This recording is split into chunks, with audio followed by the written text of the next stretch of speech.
भगवान गणेशानी देवांतक, नरांतक, अंभकासूर, धुंदुक, धूम्राक्ष, भ्रमरी अशा वेगवेगळ्या राक्षसांना लहानपणापासून कसे मारले हे आपण जाणून घ्यायला निश्चितच उत्सुक असाल.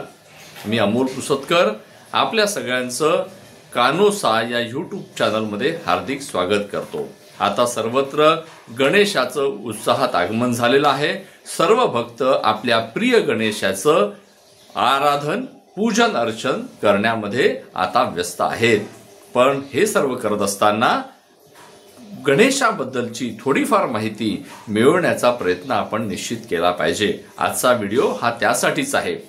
जे लहान मुलं आहे त्यांना आपण ऐकवू शकतो. वेगवेगळ्या गणपती मंडळांमध्ये जाऊन आपण या कथा सांगू शकतो. वेगवेगळ्या ठिकाणी आपण या कथा लिहू सुद्धा शकतो. यासाठी या कथा आपल्याला फार फार महत्त्वाच्या आहेत. गणपती म्हटलं की गणेशाचे अनेक रूप आहे. त्यापैकी त्याचा एक अवतार म्हणजे विनायक अवतार. त्याला महोत्कट असं सुद्धा म्हटलं जातं.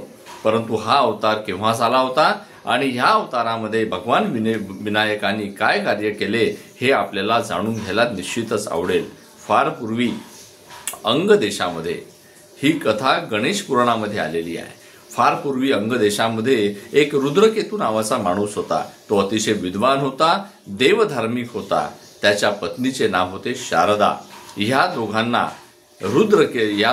रुद्रकेतूला आणि शारदाला देवांतक आणि नरांतक या नावाचे 2 मुलं होते.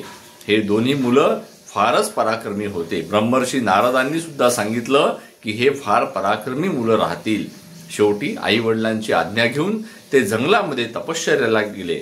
भगवान शंकराची त्यांनी अतिशय घोर तपश्चर्या केली आणि ज्यांना भगवान शंकर प्रसन्न झाले आणि या दोघांनी त्यांना वर मागितला की कुठलाही देव, गंधर्व, यक्ष, किन्नर, पिशाच, भूत, त्याचप्रमाणे कुठलीही महिला, किन्नर, कुठलंही शस्त्र हे आम्हाला मारू शकलं नाही पाहिजे. अशा पद्धतीचा वर त्यांनी घेतला आणि ज्या दिवशी त्यांना वर मिळाला त्याच्या दुसऱ्या दिवशीपासून ते उन्मत्त झाले. देवांतकांनी देवांवर स्वारी केली. त्यांनी इंद्राचा पराभव केला. त्यांनी देवलोकाला जिंकलं. नरांतकांनी संपूर्ण पृथ्वीवर स्वारी केली आणि पृथ्वीवरच्या सर्व पराक्रमी राजांना त्यांनी जिंकलं. आता तो पृथ्वीचा सम्राट झाला आणि यांचे उपद्रव इतके वाढले की जे देवधार्मिक लोक होते त्यांना आपले यज्ञ आणि देवतांचे अनुष्ठान सुद्धा करण्यासाठी भीती वाटायला लागली. अशा परिस्थितीमध्ये शेवटी पृथ्वी देवी ही भगवान गणेशाकडे गेली आणि भगवान गणेशाला त्यांनी म्हटलं की तुम्ही पृथ्वीवर आता आलं पाहिजे आणि देवांतक, नरांतक आणि त्यांच्या इतरही सर्व पराक्रमी राक्षसांचा नायनाट केला पाहिजे. भगवान गणेशांची कश्यप ऋषी आणि त्यांची पत्नी होती आदिती. ही आदिती आणि कश्यप ऋषी यांनी भगवान गणेशाची आराधना केली, तपश्चर्या केली आणि भगवान गणेशांनी त्यांना सांगितलं की मी तुमच्या पुत्र रूपामध्ये जन्म घेईल. आणि शेवटी एक दिवस आदितीला जो पुत्र झाला तो हा महोत्कट किंवा विनायक आणि हा गणपतीचा अवतार होता. भगवान गणेश जन्माला आले आहे ही गोष्ट सर्व असुरांना समजली आणि त्यामुळे त्यांना असं वाटू लागलं की हा जर मोठा झाला तर हा आपल्यासाठी अधिक त्रासदायक ठरेल आणि म्हणून याला लहानपणीच कसं संपवलं पाहिजे. म्हणजे जसं महाभारतामध्ये आपल्याला माहित आहे की भगवान श्रीकृष्ण जेव्हा लहान होते तर त्यांना मारण्यासाठी कंसानी पूतनेला पाठवलं होतं. तसंच या नरांतकांनी वीरजा नावाच्या राक्षसिणीला या छोट्याशा बालगोपाल विनायकाला मारण्यासाठी पाठवलं आणि मग काय झालं, या विनायकांनी तिलाच मारून टाकलं. आणि त्यानंतर लहानपणापासूनच त्यांच्यावर एवढे संकट यायला लागले की त्यांचे आई वडील सुद्धा त्रस्त झाले की हा बालक आहे तरी कोण, याच्यावर एवढे संकट का बरं येतात, सर्व राक्षसांना याला मारलं पाहिजे असं का वाटतं. आणि मग हा जेव्हा थोडासा मोठा झाला म्हणजे 1-1.5 वर्षाचा, तर त्यावेळेला 2 राक्षस होते. तर ते 2 राक्षस हे या छोट्याशा विनायकाला मारण्यासाठी आले. त्यांनी शुकाचा म्हणजे पोपटाचा रूप घेतलेलं होतं. त्याच्यातला एक होता उद्धत आणि एक होता अंधुक. ह्या 2 राक्षसांनी गणेशाला मारण्यासाठी त्याच्या जवळ आले. गणेश आपल्या आईच्या मांडीवर खेळत होता. गणेशाने पाहिलं की हे जे पोपट आहे हे सामान्य पोपट नाही आहे. तर त्यामुळे त्यांनी आपल्या आईला आदितीला म्हटलं की हे 2 पोपट मला खेळायला दे. तर आदिती म्हणाले मी यांना पकडू शकत नाही. तर त्यावेळेला नुकतंच चालायला लागलेला हा गणेश आईच्या मांडीवरून खाली उतरला, त्या पोपटांकडे पाहिलं आणि एकदमच त्यांच्यावर झेप घेऊन त्या दोघांना पकडलं. त्यांना पकडल्यावर त्यांनी आपल्या चोचांनी गणेशाला रक्तबंबाळ करणं सुरू केलं आणि पाहता पाहता गणेश रक्तबंबाळ झाला. त्याची आई घाबरली, पण त्यांनी आपल्या शक्तीने त्या 2ही पोपटांना ठार मारलं. ज्यावेळेला ते मरण पावले त्यावेळेला त्यांनी मोठा आवाज केला आणि पोपटांचं आपलं रूप त्यांचं गळून पडलं आणि राक्षसांचे देह तिथे दिसायला लागले. गणेशाबद्दल आदितीला आणि कश्यप ऋषींना, सर्व ऋषींना फारच चिंता वाटायला लागली. पण गणेश मात्र चिंताग्रस्त अजिबात नव्हता. गणेश म्हणजे विनायक ज्यावेळेला थोडासा अधिक मोठा झाला तर त्यावेळेला सुद्धा त्याच्यावर अशा पद्धतीचे आक्रमण चालू होते. पण जेव्हा त्याचा उपनयन संस्कार झाला तर त्या उपनयन संस्काराच्या वेळेला सुद्धा 5 राक्षस हे त्या मौंजेमध्ये उपनयनामध्ये सामील झाले आणि योग्य वेळेची प्रतीक्षा करू लागले. ज्यावेळेला गणेशांना लक्षात आलं की हे सुद्धा बदमाश आहे, गणेशांच्या अंगावर ज्या अक्षता लोक फेकत होते गणेशांनी त्याच अक्षता घेतल्या, त्यांनाच मंत्रलं आणि यांच्यावर फेकलं. हे सर्व ठार झाले. गणेश आता 7-8 वर्षाचे झाले होते. त्यावेळेला काशीचा राजा काशी नरेश हा कश्यप ऋषींकडे आला आणि त्यांना माझ्या मुलांचे लग्न करायचे आहे, त्यासाठी तुम्ही काशीला चला अशा पद्धतीची विनंती केली. कश्यप ऋषी म्हणाले आता चातुर्मास आहे, मी आता सध्या व्यस्त आहे, तू माझा मुलगा गणेश याला घेऊन जा.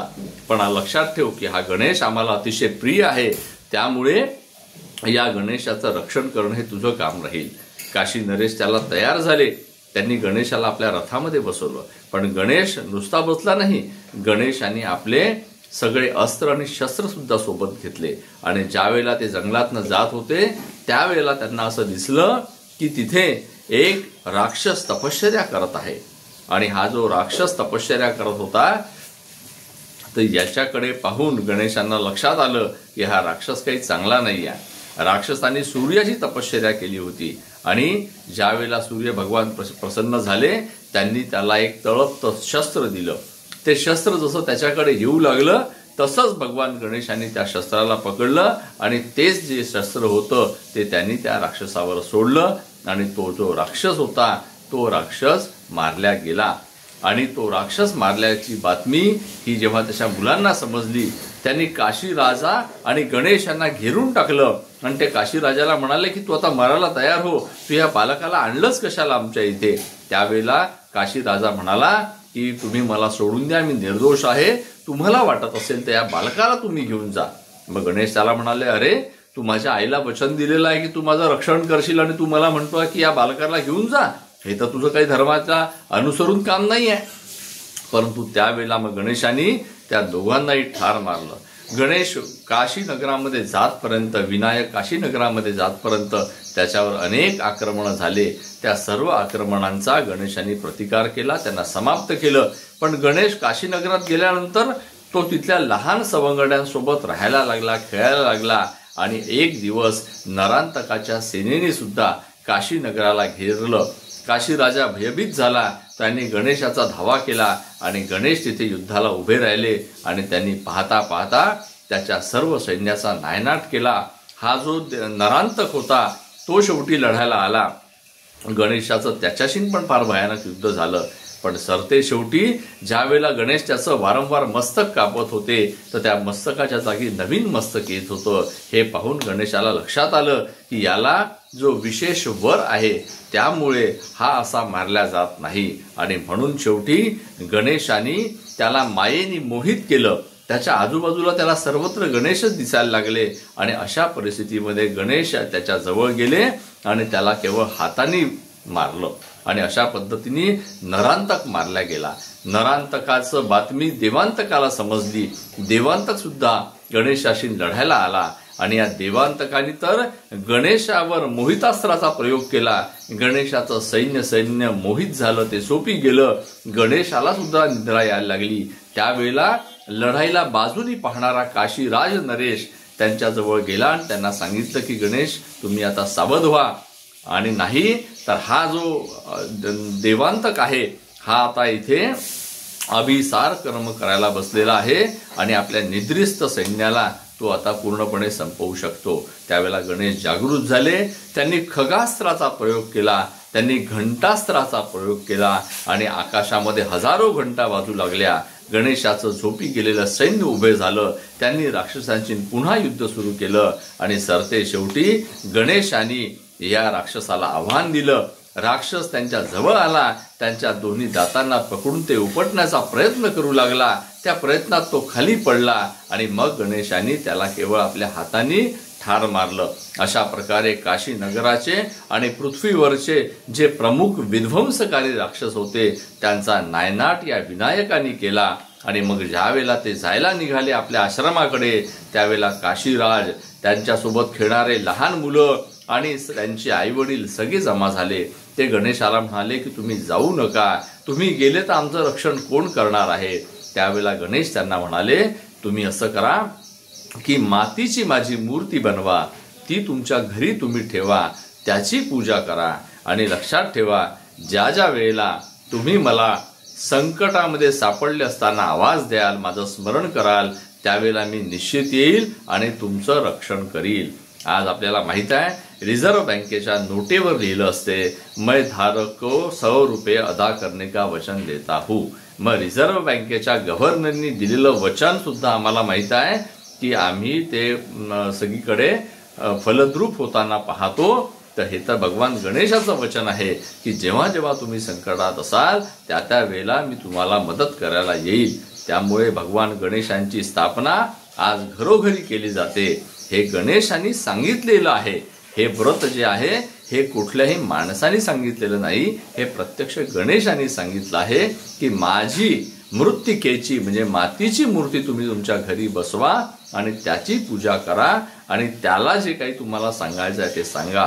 आज महाराष्ट्रामध्ये 10,000 पेक्षा अधिक मंडळ हा उत्सव साजरा करत आहे. या सर्व मंडळांपर्यंत, सर्व लोकांपर्यंत, शाळेच्या सर्व विद्यार्थ्यांपर्यंत, ज्याला लहान मुलं माय फ्रेंड गणेशा म्हणतात त्या लहान मुलांपर्यंत गणेशाच्या या गोष्टी आपण पोहोचवल्या पाहिजे. मला असं वाटतं की ही सुद्धा गणेशाची आराधनाच ठरेल.